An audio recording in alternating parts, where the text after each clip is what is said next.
বুধবার ফের রাজ্যপাল সিভি আনন্দ বোসের সঙ্গে দেখা করতে রাজভবনে তৃণমূলের সর্বভারতীয় সাধারণ সম্পাদক অভিষেক বন্দ্যোপাধ্যায়, ফিরহাদ হাকিম, কুণাল ঘোষ, ব্রাত্য বসু সহ তৃণমূলের প্রথম সারির নেতাদের নিয়ে রাজভবনে যান অভিষেক।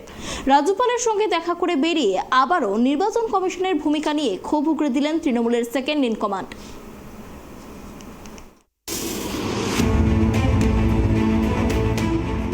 সোমবার রাজভবনে গিয়েছিলেন তৃণমূলের সর্বভারতীয় সাধারণ সম্পাদক অভিষেক ব্যানার্জি। কথা বলেছিলেন রাজ্যপালের সঙ্গে। অভিষেক আগেই জানিয়েছিলেন নির্দিষ্ট সময়ের মধ্যে সমস্যার সমাধান না হলে ফের যাবেন রাজভবনে। বুধবার কুণাল ঘোষ, ফিরহাদ হাকিম, শশী পাঁজা, ব্রাত্য বসু সহ তৃণমূলের 9 সদস্যের প্রতিনিধি দলকে নিয়ে রাজভবনে যান অভিষেক বন্দ্যোপাধ্যায়। রাজভবন থেকে বেরিয়ে সাংবাদিকদের মুখোমুখি হন অভিষেক। তিনি বলেন, তাদের দাবিগুলোর মধ্যে অন্যতম ছিল জলপাইগুড়ির ক্ষতিগ্রস্তদের বাড়ি তৈরির জন্য অর্থ সরকার দিতে চায়। নির্বাচন কমিশন তার অনুমতি যেন দেয় সময় নষ্ট না করে, কিন্তু নির্বাচন কমিশনের তরফ থেকে রাজ্যকে জানানো হয় নতুন বাড়ি তৈরির ক্ষেত্রে নির্বাচন কমিশন রাজ্যকে অনুমতি দিচ্ছে না। অভিষেক বলেন, নতুন কোনো কাজ শুরু করতে গেলে আদর্শ আচরণবিধি চলাকালীন নির্বাচন কমিশনের অনুমতি নিয়ে করতে হবে। আমরা লিখিত জানিয়েছিলাম, অনুরোধ করেছিলাম। অভিষেক তারপরেই জানিয়েছেন, রাজ্যপাল জানিয়েছেন চিফ ইলেকশন কমিশনারের সঙ্গে কথা বলতে পারেননি রাজ্যপাল। এই ঘটনাকে নিয়ে তিনি দুর্ভাগ্যজনক বলে উল্লেখ করে বলেন, কেন কথা বলেননি তা জানি না, হয়তো বাংলার রাজ্যপাল ফোন করেছেন বলে বাংলার দাবি বলবে বলে। যাদের সঙ্গে কথা হয়েছে রাজ্যপাল পয়েন্ট ধরে সেসব জানিয়েছেন। জলপাইগুড়ি প্রসঙ্গেও আলোচনা করেছেন। অভিষেক এদিন জানিয়েছেন আরও 1600 ক্ষতিগ্রস্ত পরিবারের জন্য রাজ্যকে বাড়ি তৈরির অনুমতি দেয় নির্বাচন কমিশন। তবে বাড়ি তৈরি করতে অনুমতি না দিলেও সম্মতিতে সাহায্য করতে পারে বলে জানানো হয়েছে। সে কথা তুলে ধরেই অভিষেক প্রশ্ন করেন, এরা বাংলা বিরোধী নয় তো কারা বাংলা বিরোধী? অসমের সঙ্গে তুলনা টানেন অভিষেক বন্দ্যোপাধ্যায়। এবং যে ইস্যুগুলো নিয়ে আমরা আগের দিন ওনাকে নির্বাচন কমিশনের বিরুদ্ধে যেভাবে পক্ষপাতদুষ্ট আচরণ করেছে সেটা নিয়ে বিস্তারিত বলেছি। উনি আমাদের সাথে একমত হয়েছিলেন। উনি বলেছিলেন যে আপনাদের প্রত্যেকটা দাবি ন্যায্য এবং ন্যায়সম্মত, এবং আমাকে পরের দিন উনি একটা চিঠি লিখে পয়েন্ট ওয়াইজ লিখিত রিপ্রেজেন্টেশন জমা দিতে বলেন। সে একইভাবে আমি পরের দিন চিঠি লিখে রিপ্রেজেন্টেশন জমা দিই, এবং তার ফলো আপ হিসেবে আজকের মিটিং। উনি বলেছিলেন যে ইলেকশন কমিশনের সাথে আমি এটা টেক আপ করব, যেহেতু আপনাদের দাবিটা ন্যায্য। আমাদের দাবি যেগুলো ছিল তার মধ্যে অন্যতম দাবি ছিল, একটা তো কেন্দ্রীয় তদন্তকারী সংস্থার পক্ষপাতদুষ্ট আচরণ, সেটা আছেই। তার সাথে যেটা সব থেকে বেশি গুরুত্বপূর্ণ সেটা হচ্ছে যে জলপাইগুড়িতে ঘূর্ণিঝড়ে ক্ষতিগ্রস্ত প্রায় 1500-1600 পরিবারের বাড়ি তৈরি করার টাকা অর্থ রাজ্য সরকার দিতে চায়। তার অনুমতি ইলেকশন কমিশন যেন সময় নষ্ট না করে রাজ্য সরকারকে ইমিডিয়েট অনুমতি দেয়, যাতে সেই কাজ শুরু করা যায়।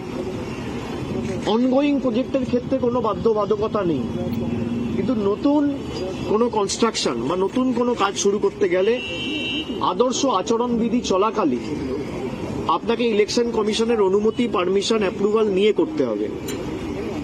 তো সেটাও আমরা অনুরোধ করেছিলাম এবং লিখিত আমরা জানিয়েও ছিলাম। সেই কপি মিডিয়ার বন্ধুদের সাথেও শেয়ার করা হয়েছে, আপনাদেরকেও পাঠানো হয়েছে।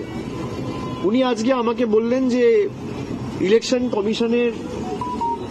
যারা দায়িত্বে রয়েছেন, চিফ ইলেকশন কমিশনারের সাথে উনি কথা বলতে চেয়েছিলেন, কিন্তু চিফ ইলেকশন কমিশনারের সাথে উনি কথা বলতে পারেননি।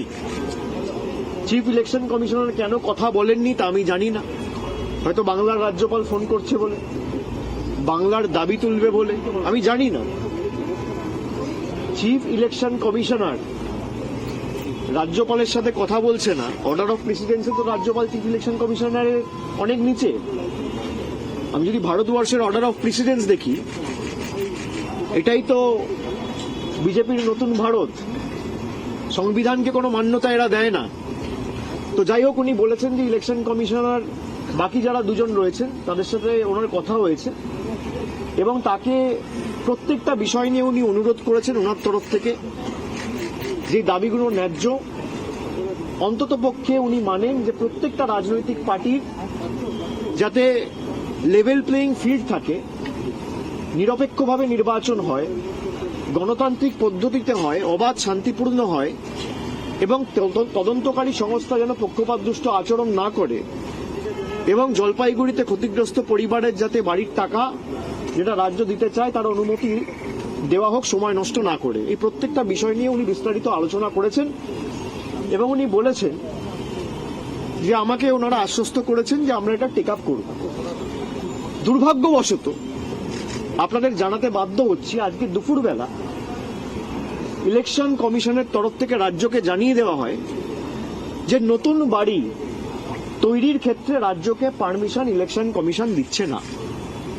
আমি আবার বলছি, নতুন বাড়ি তৈরির ক্ষেত্রে অর্থাৎ 1600 যে ক্ষতিগ্রস্ত পরিবার যাদের মাথার উপর ঘর দরকার, ছাদ প্রয়োজন, যাদের ঘর ভেঙে মানে মাটিতে ধুলোয় মিশে গেছে এই ঝড়ের কারণে,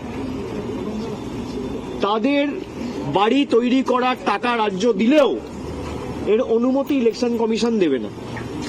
রাজ্যকে বলা হয়েছে তুমি ড্যামেজ দিতে পারো, আংশিক যদি ক্ষয়ক্ষতি হয়ে থাকে তাহলে 5,000 টাকা ড্যামেজ, আর যদি একটু বেশি হয় তাহলে 20,000 টাকা ড্যামেজ।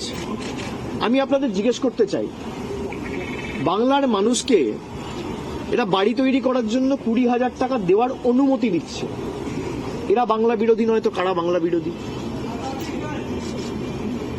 বাংলার মানুষকে কি ভাবছে এরা যে ভিক্ষা টাকা তো আমরা দিচ্ছি? এই যে কেন্দ্রের প্রতিনিধি এসে থাকে রাজভবনে, যে আলোটা জ্বলে, এটা বাংলার মানুষের টাকায়, ভুলে গেলে চলবে না। বাংলা থেকে কর বাবদ আপনি টাকা তুলে নিয়ে যাচ্ছেন 4,65,000 কোটি টাকা 4 বছরে, আর বাংলার টাকা বন্ধ। আপনি বাড়ির টাকা দেবেন না, আবার রাজ্য যখন বাড়ির টাকা দেবে আপনি অনুমতিও দেবেন না। না ঘর বানাউঙ্গা না ঘর বানানে দুঙ্গা, এটা হচ্ছে মোদিজির নিউ মডেল। না খাউঙ্গা না খানে দুঙ্গা নয়, মোদিজি বলে না খাউঙ্গা না খানে দুঙ্গা, না ঘর দুঙ্গা না ঘর দেনে দুঙ্গা, ना आवास बनाऊंगा ना आवास बनाने दूंगा। यह कि इस गवर्नर को तो मानते ही नहीं थे, पहले ड्रामाबाजी करते थे, तो अब उसी गवर्नर के पास आप बार बार जा रहे हैं। ये तो बहुत बड़ा मतलब पाखंड है। जो गवर्नर को आप मानते ही नहीं थे, आप बोल रहे थे कि गवर्नर का ये नहीं है, पावर नहीं है, फेडरल स्ट्रक्चर को डिस्टर्ब कर रहे हैं। अभी उसी गवर्नर के पास जाके आप बार बार पैर पकड़ रहे हैं। ये तो सबसे बड़ा पाखंड है, और सबसे बड़ा पाखंडी पार्टी है टीएमसी। এদিন অভিষেক বন্দ্যোপাধ্যায় আরও জানিয়েছেন আগামী পরশু শুক্রবার তিনি জলপাইগুড়ি যাচ্ছেন। ধূপগুড়িতে শোবার পর বৈঠক করবেন 1600 পরিবারের প্রতিনিধিদের সঙ্গে। প্রয়োজনে আগামী দিনের প্রতিনিধি দল দেখা করবে রাষ্ট্রপতির সঙ্গেও। দিল্লিতে নির্বাচন কমিশনের অফিসে তৃণমূলের প্রতিনিধি দল গিয়েছিল। ওই প্রতিনিধি দলের 10 সদস্যকে শুক্রবারের বৈঠকে উপস্থিত থাকতে বলেছেন অভিষেক। তাদের অভিজ্ঞতা সকলের সামনে তারা তুলে ধরবেন বলে এদিন জানান তৃণমূল সর্বভারতীয় সাধারণ সম্পাদক। আমি আগামী পরশুদিন জলপাইগুড়ি যাচ্ছি, আমার ধূপগুড়িতে সভা রয়েছে। আমি ধূপগুড়িতে সভার পর এই 1600 পরিবারের প্রতিনিধিদের সাথে বৈঠক করব, এবং আমাদের যে প্রতিনিধি দল গত পরশুদিন দিল্লিতে প্রতিবাদ জানাতে গেছিল, নির্বাচন কমিশনের অফিসে অভিযোগ জানাতে গেছিল, তাদেরকেও আমি সেই মিটিংয়ে আসতে বলেছি যে তাদের উপর দিনের আলোয় যে মধ্যযুগীয় বর্বরতা নির্বাচন কমিশনের অঙ্গুলি হেলনে দিল্লি পুলিশ এবং সিআইএসএফ করেছে, ভারতবর্ষের ইতিহাসে এটা একটা কলঙ্কিত অধ্যায়। देखिए, ये इलेक्शन के समय इनका स्टंट है, जो स्टंट के द्वारा लोगों को गुमराह करने की कोशिश कर रही है। लोग जानते हैं कि उत्तर बंगाल के साथ टीएमसी ने हमेशा दगा किया है, उत्तर बंगाल के लोगों को सूद नहीं लिया है। पहली बार मोदी जी की सरकार के समय वो वंदे भारत एक्सप्रेस देना हो, या उत्तर बंगाल की जो रोड कनेक्टिविटी है, या एयरपोर्ट को, बागडोगरा एयरपोर्ट को बड़ा करना हो, जितना फंड मोदी जी के समय उत्तर बंगाल में आया है उतना फंड किसी भी सरकार के समय नहीं आया है। অভিষেকের কথায় উঠে আসে মমতা বালা ঠাকুরের প্রসঙ্গ। তার শপথ গ্রহণ মাঝপথে থামিয়ে দেওয়ার প্রসঙ্গও তুলে এনে অভিষেক ক্ষোভ প্রকাশ করেছেন। অমিত শাহকে এদিন এক হাত নেন অভিষেক। বালুরঘাট বানান বিভ্রাট নিয়ে এদিন কটাক্ষ করেছেন তৃণমূল সাংসদ। একাধিক ইস্যু তুলে ধরে এসব কেন্দ্র সরকারকে কটাক্ষ করেছেন অভিষেক। তুলে ধরেন বাংলার বঞ্চনার কথাও। Bureau report, tribe TV Bangla.